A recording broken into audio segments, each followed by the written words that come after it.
Host পেয়েছি যে আমাদের নিয়ে যাবে গাছের মূলের থেকেও সাইজ ছোট হয়। সত্যি কথা। ওকে টাইম বলা হয়ে গেছে, ও বলেছে আমাদের ঠিক time. Hello WhatsApp everyone, this is my first blog ever. অনেক রিকোয়েস্টের পর ফার্স্ট আমি ব্লগ করছি। আজকে আমরা যাচ্ছি মৌসুমী আইল্যান্ড। এখন বাজে ঘড়িতে পাক্কা 4টে। আমি, আকাশ অ্যান্ড জিৎ ফার্স্ট টাইম আমরা একসাথে ঘুরতে যাচ্ছি কোথাও। সো দেখতে থাকো।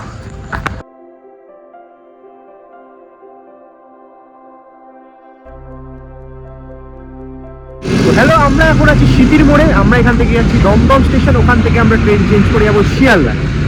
তো আমরা এখন সবাই অটোতে উঠে পড়ছি, দেখা হচ্ছে শিয়ালদা।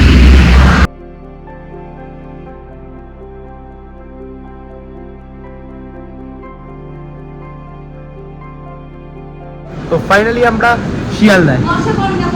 এখান থেকে আমাদের ট্রেন 5টা 20-তে নামখানা, 5টা 20-তে নামখানার জন্য দেখা হচ্ছে। তো শিয়ালদায় আমাদের ট্রেন দিয়ে দিয়েছে। এখন ঘড়িতে বাজে 5টা 5। আমাদের ট্রেন ছাড়বে পাক্কা 5টা 20-তে। এটা হচ্ছে গিয়ে নামখানা লোকাল। সবাই যদি আপনারা কেউ আসতে চান নামখানায় বা মৌসুমী আইল্যান্ড যাবে, এই ট্রেনটা হচ্ছে বেস্ট। কারণ দেখুন একদম ফাঁকা, এরকম গাড়ি একদম ফাঁকা, তো সেরকম চাপও হবে না, বসার কোনো চিন্তাও নেই। তো এসে গেছে।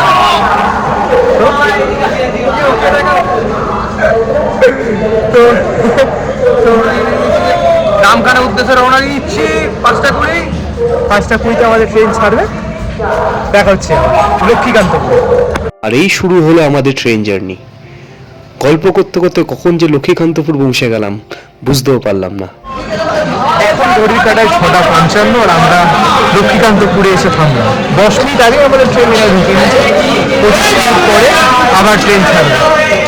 হ্যালো, লক্ষ্মীকান্তপুর থেকে রওনা দেওয়ার পর লুডো খেলতে খেলতে এবং বাইরের সুন্দর দৃশ্য দেখতে দেখতে আমরা কিছুক্ষণের মধ্যেই পৌঁছে গেলাম Namkhana station. So finally we are arriving on Namkhana station. এখন ঘড়িতে বাজে পাক্কা 8:15। আমরা নামখানা এসে গেছি। নেক্সট স্টপেজ আমাদের 10 মাইল ঘাট। See you right there. Namkhana station থেকে বেরিয়ে আপনারা পেয়ে যাবেন টোটো কিংবা অটো।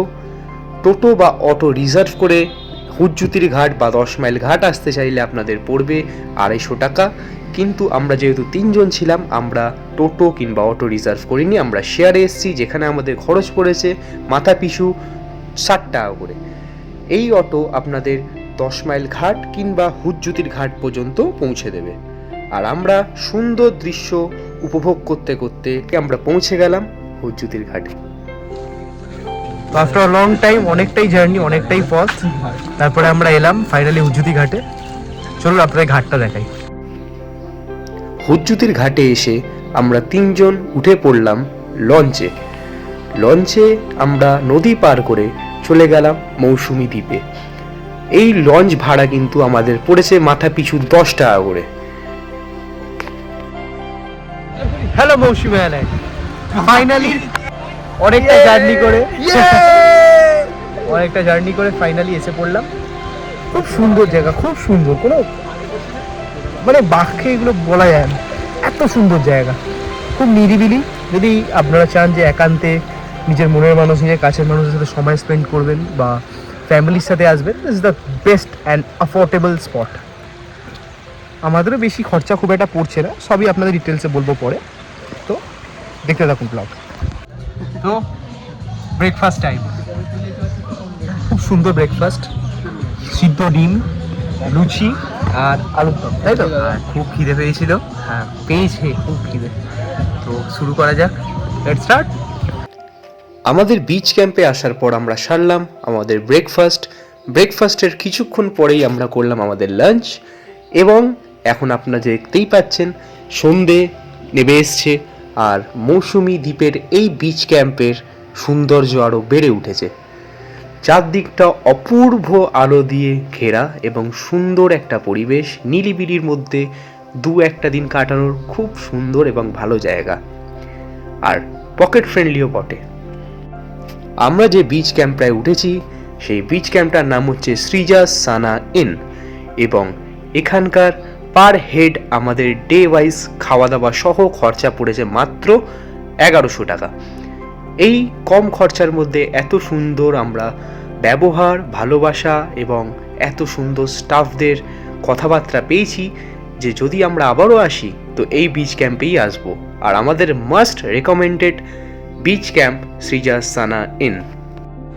অনেকক্ষণ পর আবার ব্লগটা স্টার্ট করলাম, খুব এনজয় করছিলাম, তাই আর ব্লগটা করতে পারিনি।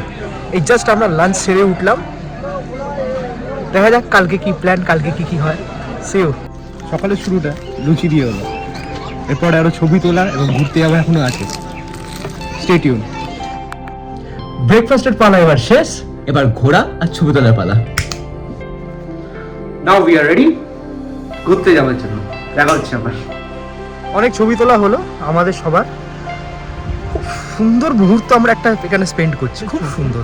এই যে এরকম মুহূর্ত, নিজের দায়িত্ব, নিজের কাজ অন্তত 2-1 দিনের জন্য ফেলে এরকম আসা, নিজের বন্ধুদের সাথে একটু সময় কাটানো, নিজের কাছের লোকেদের সাথে একটু সময় কাটানো, সত্যি খুব ভালো লাগে।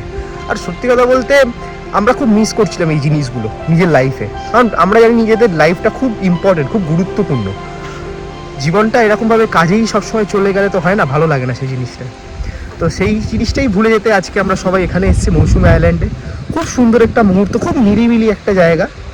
অ্যান্ড আই হোপ আপনারাও ভিডিওটা দেখছেন, পছন্দ হচ্ছে না আপনি কমেন্টে জানান আমাকে। আর ফার্স্ট টাইম করছি, ট্রাই চলছে, দেখা যাক। যদি আপনারা চান ব্লগ ভিডিও আরও আসবে, ডোন্ট ওয়ারি অ্যাবাউট ইট। দেখা হচ্ছে একটু পরে। বিকেলে ম্যানগ্রোভ জঙ্গল দেখতে আমার পরিকল্পনা চলছে। আমাদের হোস্ট পেয়েছি যে আমাদের নিয়ে যাবে, গাইড যে নিয়ে যাবে, যে নিয়ে যাবে নাকি আমাদের ম্যানগ্রোভে। ওকে টাইম বলা হয়ে গেছে। ম্যানগ্রোভের গাছের মুনের থেকেও সাইজ ছোট হয়। সত্যি কথা, ওকে টাইম বলা হয়ে গেছে, ও বলেছে আমাদের ঠিক টাইমে এসে নিয়ে যাবে। হ্যাঁ ভাই নিয়ে যাবে, এবার দিতে আসবে তো? আমি যাবো না বলে কিন্তু বাঘ ফাঁক আছে, এই তাহলে আর কি। ঠিক আছে, দেখা হচ্ছে আবার একটু পরে।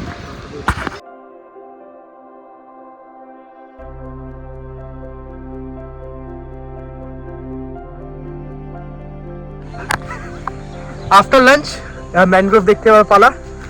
খাওয়া দাওয়া হলো, খুবই ভালো খাওয়া দাওয়া হয়েছে। এরা ননভেজ, আমি ভেজ খেয়েছি। তো খাওয়া দাওয়ার পরে এবার ম্যানগ্রোভ দেখতে যাওয়ার পালা। চারদিকটা দেখো, অপূর্ব জায়গা, অসাধারণ। চারদিকে সবুজালয়, গ্রাম বাংলার মধ্যে আমরা।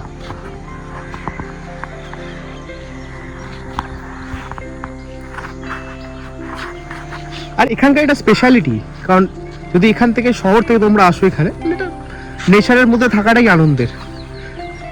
দেখা হচ্ছে আমার কিছুদিন পরে। তো ক্যাম্প থেকে বেরোনোর পর কিছুটা হাঁটা দেওয়ার পথেই আমাদের ম্যানগ্রোভ ফরেস্ট।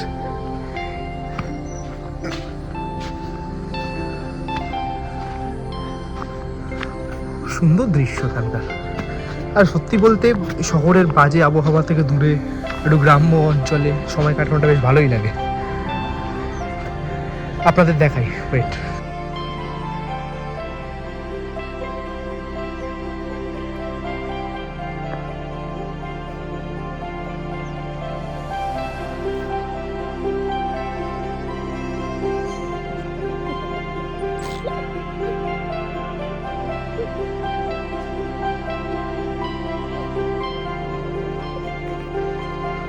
তো এখানে আসার পর কিছু ফটোশ্যুট হলো, অনেকটাই ফান হলো, আর কি ঠাট্টা হলো, অনেক কিছুই হলো। কিন্তু চারদিকে এরিয়াটা দেখে কিছু না কিছু হয়তো খারাপ তো ফিল হচ্ছে, কারণ চারদিকে খুবই খারাপ একটা অবস্থা। আপনাদের দেখাই দাঁড়ান, মরা ম্যানগ্রোভ গাছ চারদিকে। আর খালি গাছ না, দেখুন তার সাথে কত আবর্জনা, কোথাও বস্তা তো কোথাও প্লাস্টিক, নানা রকম জিনিস চারদিকে পড়ে। হয়তো কোথাও না কোথাও খারাপ আমাদেরও লাগে, কারণ আমরাও নেচারকে ভালোবাসি। দেখা যাক শেষমেশের কোনো ওষুধ বা উপায় বেরোয় কিনা।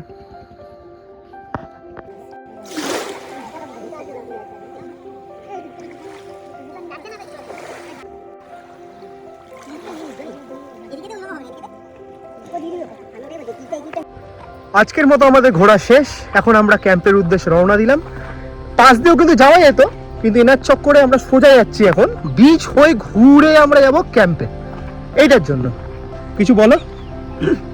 কি হবে, সোজা পথ দিয়ে যাওয়ার কোনো লাভ আছে? বেঁকে বেঁকে যাবো, লাইফের ঠিক একদিকে পৌঁছাবো। পৃথিবী তো গোলই হয়। কিছু বলার নো জন্য। কমেন্ট।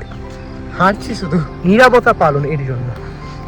একটু অন্ধকার হয়ে গেছে, চশমা পরে আরো অন্ধকার লাগে, নাইট নাইট ফিল দিচ্ছে। হ্যাঁ, চশমা খুলে দেখতে হচ্ছে কি এখন আলো আছে না নেই। হ্যাঁ সেটাই। যাই হোক, ক্যাম্পে গিয়ে আপনার সাথে আবার কথা হচ্ছে। এতে ভাই বেলুন। ক্যাম্পে ফেরা হলো শেষমেশ, অনেকটা হেঁটে, শর্টকাট না নিয়ে লং কাট নিয়ে ফেরার লোক আমরা। একজন গেছে এখন ঘরে ড্রেস চেঞ্জ করতে মেবি, আর একজন এখানে বসে ফোন ঘাটছে। আর সুন্দর সমুদ্রের দৃশ্য দেখতে দেখতে আমরা গল্প করছি।